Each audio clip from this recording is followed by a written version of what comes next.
అత్తిలి మండలం మంచిలి గ్రామంలో శ్రీరామ వీర వెంకట సత్యనారాయణ స్వామివారి ఆలయం ప్రాంగణంలో విజయ కనకదుర్గ అమ్మవారి దేవి శరన్నవరాత్రులు ఘనంగా నిర్వహిస్తున్నారు. మండపం సమీపంలో గోస్తా నదిలో కాలువలో అమ్మవారి ప్రతిమ ఏకశిలపై అష్టభుజములతో సింహంపై కూర్చున్న అమ్మవారి రాతి విగ్రహం లభ్యమైంది.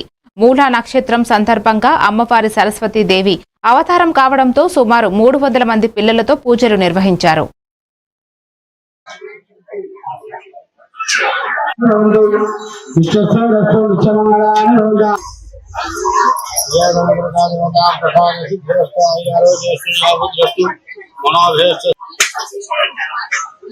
దేవి సర్వభూతేషు నమో నమః. ఇది 12వ సంవత్సరం.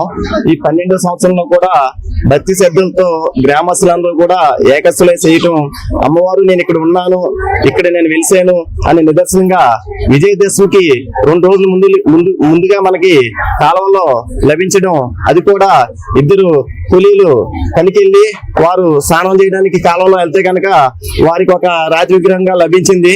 వారు ఏంటి ఇంత బరువు ఉంది, మనం రోజు ఇక్కడ స్నానం చేస్తున్నాం, ఎప్పుడు ఎటువంటి రాతి మనకి దొరకలేదని చూస్తే వాళ్ళు లేపడానికి ట్రై చేస్తే అది ఒక 50 కిలోల వరకు ఉంది. అయినప్పుడు కూడా అమ్మవారు చాలా తేలిగ్గా పైకి రావటం, నెక్స్ట్ ఏంటంటే వారు ఇమీడియట్ గా మా గురువు గారికి ఇలా తెలియజేయటం, ఏంటి ఇలా విజయదశమి ముందుగా 2 రోజుల ముందు లభ్యం అవుతాం అని గురువు గారికి అన్నీ చెప్పడం వల్ల గురువు గారి అన్నీ సిద్ధాంత్ గారికి ఫోన్ చేసి ఇలా మా ఊర్లో లభ్యం అయిందంటే ఇమ్మీడియట్ గా ఫోన్ చేసి ఇక్కడ ప్రతిష్ఠించండి అని చెప్పారు. అదే విధంగా ఈ భక్తులందరూ కూడా భక్తులు ఎక్కడైతే ఉన్నారు అక్కడ నేను ఉన్నాను అనే దానికి ఆ దుర్గమ్మ